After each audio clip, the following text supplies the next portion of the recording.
Le principe de fonctionnement, c'est que il y a une contribution mensuelle qui va être versée régulièrement, je crois par le moyen d'un bon par domiciliation. Donc c'est le principe. Donc on fonctionne par domiciliation bancaire. Vous déposez un ordre permanent à votre banque pour un paiement mensuel de 30 euros mensuels. Ce qui correspond un peu, donc vous allez voir dans le flyers qu'on vous a aussi distribué, ce qui correspond, toute proportion gardée, à plus ou moins 1 euro par jour.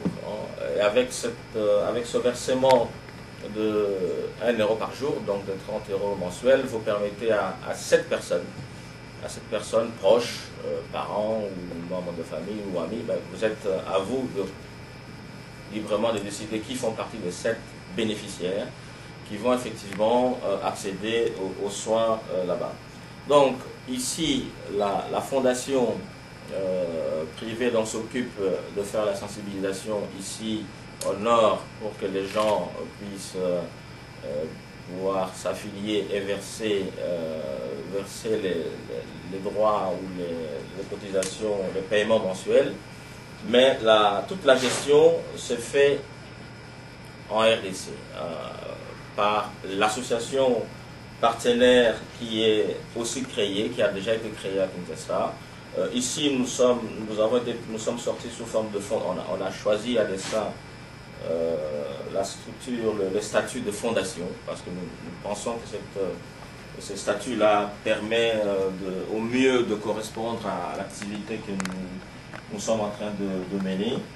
Et en RDC, le statut, c'est que c'est une ASBL communément connue là-bas sous le nom d'ONG. Donc au Congo, c'est une ONG qui va gérer toute la partie enregistrement des bénéficiaires, parce que le principe, c'est qu'il y a une personne de référence que la personne qui paye ici désigne. Et cette personne de référence se met en contact avec l'ASBL Solidarco RDC, transmet les nombres, la liste de cette personne. On choisit un centre de santé, on va aussi vous lire le dispositif qui est mis en place au niveau de l'accès aux soins, quel est le partenaire de soins qui est là-bas. Et la liste est donc déposée auprès du partenaire du centre de santé, auprès duquel les bénéficiaires doivent se rendre pour accéder aux soins. Y compris aussi les frais d'hospitalisation. Donc pour quelqu'un qui est malade, quand il est hospitalisé pendant 15 jours, il est couvert, remboursé totalement par la mutuelle. C'est là que quand ça dépasse les 15 jours que, bon, naturellement, la suite, il faut trouver une formule pour que les personnes puissent payer un complément. Donc, outre les soins de santé, donc il y a aussi, grâce à ce partenariat que nous avons avec l'ONG PASCO, il y a toute la partie sensibilisation. Donc, vous savez très bien qu'il ne faut pas, dans toute la stratégie de soins, il ne faut pas se limiter simplement à l'aspect curatif. Nous faisons aussi intervenir ici l'aspect préventif. Parce que si les gens ont une bonne prévention, c'est déjà une manière de résorber, de faire en sorte que si les gens ont une bonne information à l'avance, ils peuvent déjà améliorer leur état de santé. Donc les deux activités ici, donc la prévention, tout autant que les soins seront couverts, seront pris en charge localement. Dans les dispositifs de soins, comme je l'ai dit tantôt, c'est que nous avons privilégié la stratégie d'échelonnement des soins. Au lieu, effectivement, et ça, je crois que c'est une stratégie qui est privilégiée par l'Organisation mondiale de la santé, même ici de plus en plus, on demande aux gens de se rendre, consulter régulièrement les médecins de famille, les généralistes, plutôt que d'aller directement en urgence ou voir des spécialistes. Donc ici aussi, nous appliquons cette stratégie-là, faire en sorte que les gens, en tout cas, aient en première ligne, aient l'habitude d'aller consulter, surtout que c'est gratuit en plus, surtout que c'est gratuit, qu'ils puissent aller pour dès qu'ils ont des moindres, les petits malaises et tout ça, ils peuvent aller se faire consulter, ils peuvent accéder aux soins, ils peuvent bénéficier de traitements, notamment si ce sont des médicaments génériques, tout ça c'est prévu, ils peuvent donc les avoir gratuitement. Ça permet effectivement que au moins les gens puissent être en contact, en relation avec du personnel professionnel de santé, infirmier ou médecin. Et la santé n'est pas uniquement dans le curatif, aussi dans le préventif, d'où l'association des femmes prévoyantes socialistes, parce qu'il y a le rôle fondamental joué par la famille et les femmes dans la société congolaise et dans la société africaine en général. Je crois qu'il faut tenir compte de ça aussi. Puis on ne s'est pas précipité, et là je crois que certains, quand ils ont entendu que nous commencions à mettre en œuvre une opération comme celle-ci, ont voulu aller plus vite que nous, mais ils sont déjà revenus. C'est-à-dire qu'il faut qu'il y ait un mouvement de solidarité ici, supportable. Ça ne sert à rien de faire des cotisations que personne ne sait payer.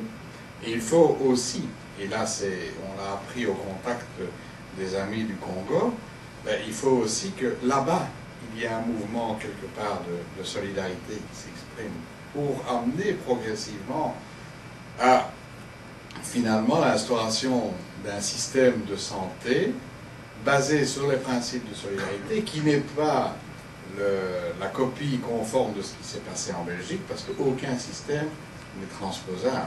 Le montant de la diaspora congolaise en moyenne qui retourne vers Kinshasa mensuellement, c'est 200 €. Donc ici, vous voyez que 200 € qui parfois effectivement sur place sont utilisés pour des fins dont on ne peut pas toujours bien connaître la destination.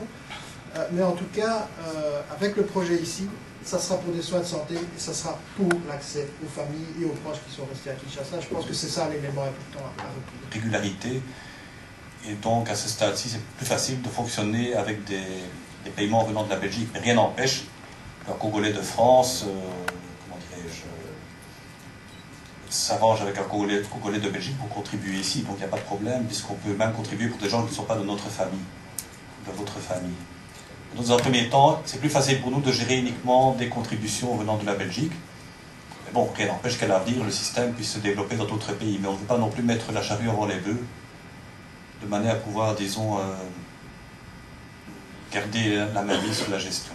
Ici, notre démarche est tout à fait inverse. Le marché de la santé n'est pas un marché comme un autre, ni comme l'éducation, ni comme la formation. C'est ce qui fait sans doute notre différence et la différence de notre approche.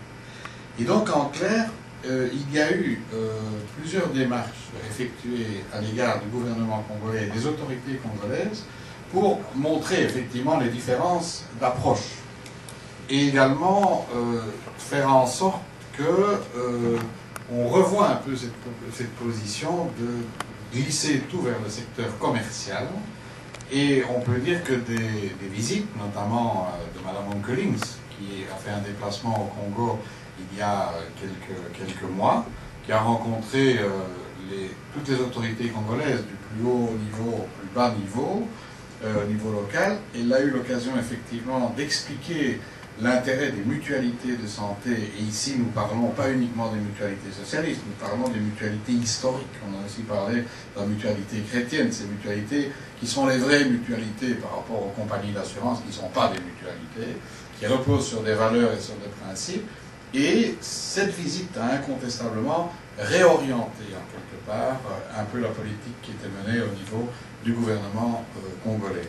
De la même façon, Mme Véronique de Keyser, au niveau du Parlement européen, a remis un rapport important sur les mutualités de santé en Afrique subsaharienne. Ce rapport a été discuté au niveau du Parlement européen, et pas plus tard que la semaine dernière, une réunion était organisée au niveau du Parlement européen, où le commissaire était présent. Et il est clair qu'aujourd'hui, au niveau des mutualités historiques, parmi lesquelles se trouvent les mutualités socialistes, il y a une démarche cohérente et une approche pour montrer que finalement, pour l'Afrique, pour les Africains, la santé et l'éducation doivent être et rester ou redevenir des priorités, et que ça doit se faire sur base des valeurs de solidarité et non sur des valeurs commerciale et marchande.